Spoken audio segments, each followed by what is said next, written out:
On July 5th we honor Saint Anthony Mary Zaccaria, a priest from Cremona, Italy, who dedicated his life to renewing the faith of the Church. He founded the Barnabite order, along with communities of sisters and laypeople, all focused on living the gospel with zeal and devotion.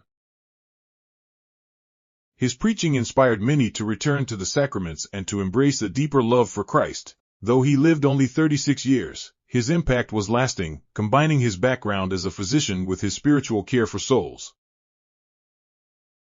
His life reminds us that true healing comes from God, who restores both body and spirit. Let us pray. Almighty God, you gave Saint Anthony Mary Zaccaria a heart filled with zeal for renewal.